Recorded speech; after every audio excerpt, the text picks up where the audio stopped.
The hero returns. I cannot thank you enough for saving young Emanalane's life. Aye, he told me everything. I've also received letters from both House Zamail and Durandare praising your conduct, and that of House Forton. You've won us much honor, my friend. My lord! What is it? Speak. Pray forgive the intrusion, my lord, but I bring grave tidings.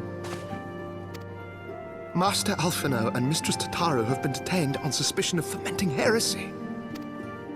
What? Explain. They were observed entering a tavern in the lower levels on some half-dozen occasions. There, it is claimed, they made a number of inquiries. Inquiries which brought them into contact with certain elements.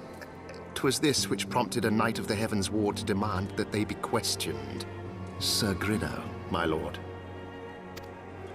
Sir Grinno is a brute. An exceedingly accomplished brute, but a brute nonetheless. Alas, he is also a son of House Zamail.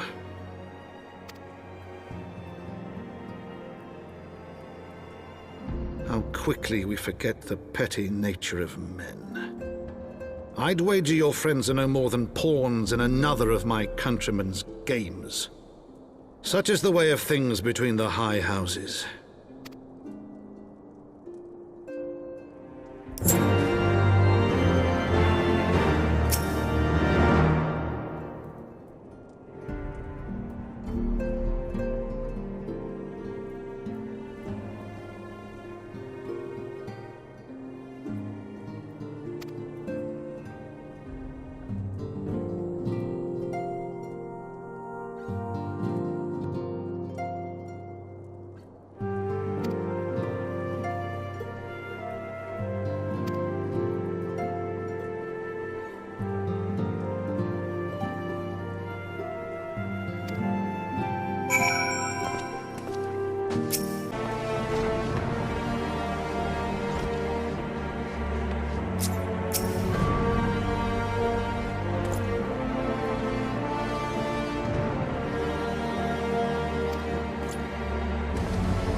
We are gathered here today under the watchful gaze of the Fury to ascertain the guilt of 2 souls in a trial by combat. Petitioners, step forward.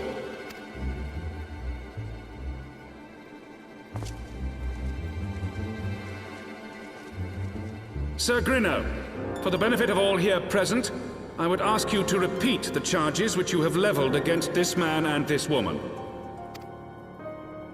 I, Sir Grinno de Zemile, brother of the Heavensward, did bear witness to these 2 foreigners consorting with heretics.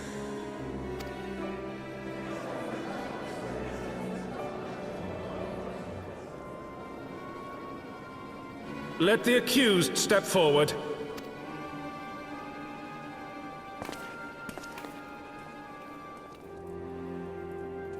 Alfino Leveilleur, Tataru Taru, you have heard the charges leveled against you. Will you take up arms to refute Sir Grinno's claim, and thereby prove your innocence in the eyes of gods and men? I, Alfino Leveilleur, am innocent of this charge, and claim my right to trial by combat.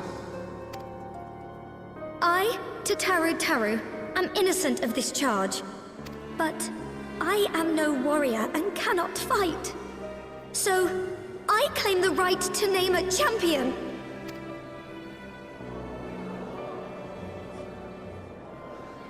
To the old and the infirm, the young and the weak, this right we allow. Very well. Who will stand for this woman?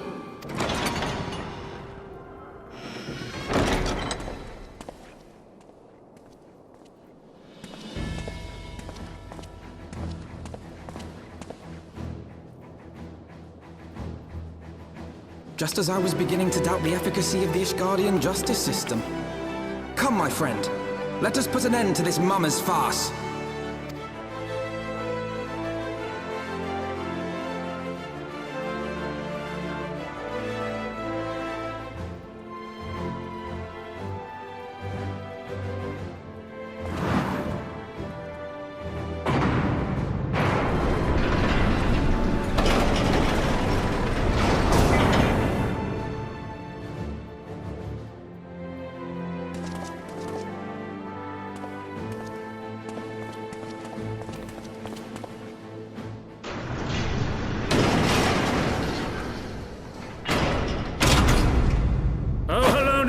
Render unto us your judgment. Raise up the righteous, and cast down the wicked.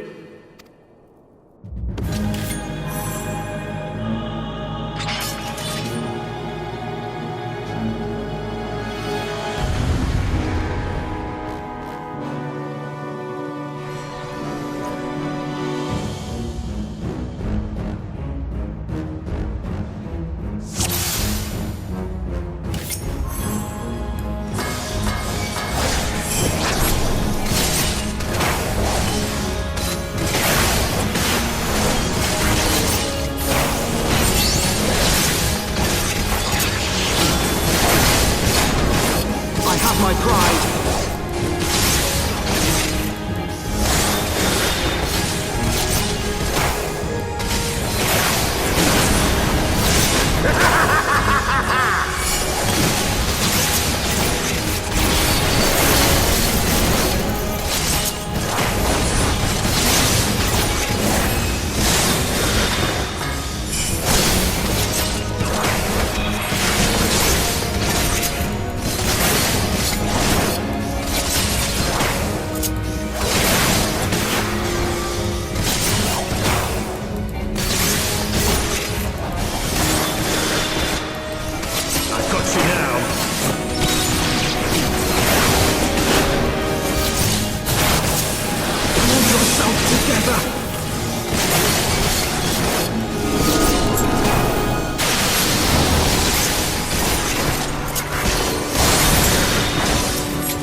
Your Eminence, it is my honor to present to you the Warrior of Light.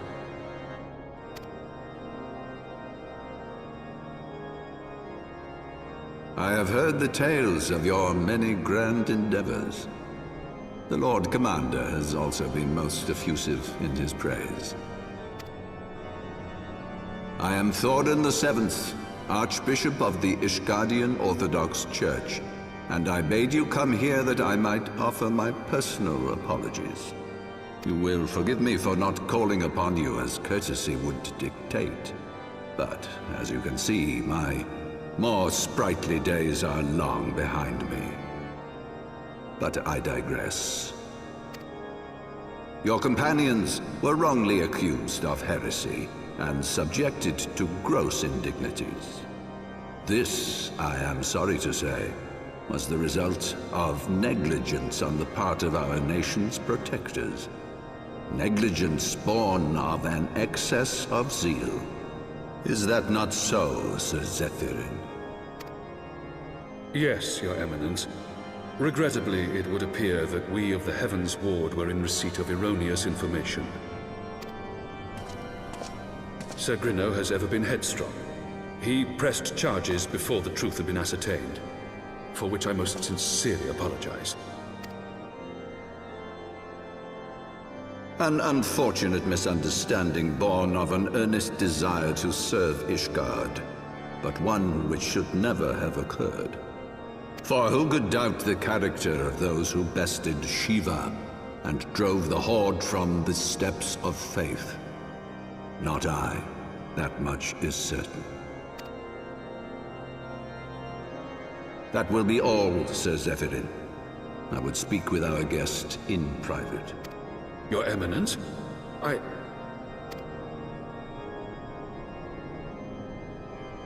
As you wish, Your Eminence.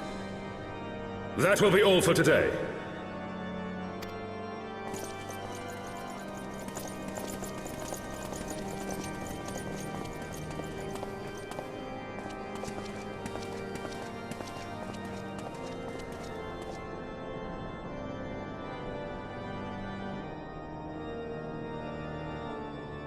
Privacy is a luxury rarely afforded one in my position.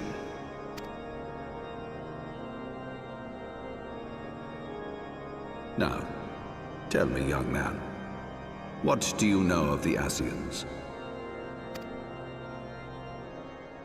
Much and more, I shouldn't wonder, being the bringer of light. You should know that I myself have met with them, have entertained them as guests, even.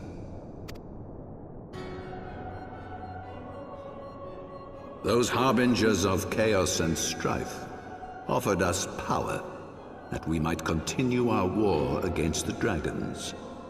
I have no intention of aiding their cause, of course, nor less of being their puppet. Yet, were I to refuse them outright, I should learn naught of their true objectives and remain powerless to stop them. Thus have I hearkened to their words with interest and paid lip service to their beliefs, biding my time and preparing for the inevitable conflict. And why do I tell you this?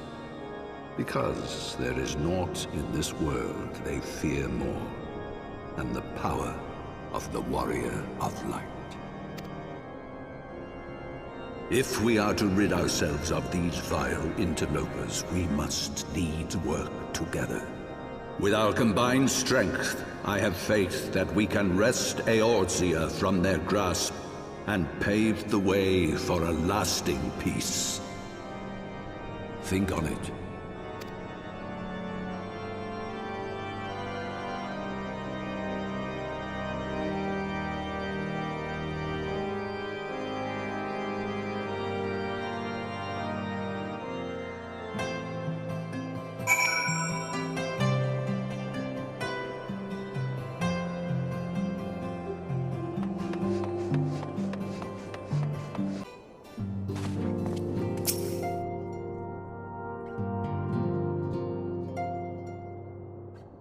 There you are. I confess, I was more than a little concerned when I learned that you had been summoned to the vault. What did they want with you? Well, well. A formal apology and an admonishment of those responsible. I see my fears were wholly misplaced. By the gods! The Archbishop freely admits to consorting with Ascians. So, their ambitions extend to Ishgard as well. We will have new primals to contend with ere long, of that you may be certain. 'Tis but a matter of time. Yet shorn of the support of our missing allies, what can we realistically hope to achieve? In the midst of all the excitement, I completely forgot to tell you. When I was asking around about the Scions, I heard the most awful rumor. General Rauburn is to be executed for crimes against the Sultanate! If the Flame General dies, we will lose a staunch ally, and the one man capable of holding the Sultana's assassins to account. Lord Orshafon was wise to counsel restraint, but this business will brook no delay. We cannot permit this execution to take place. We must save Rauburn.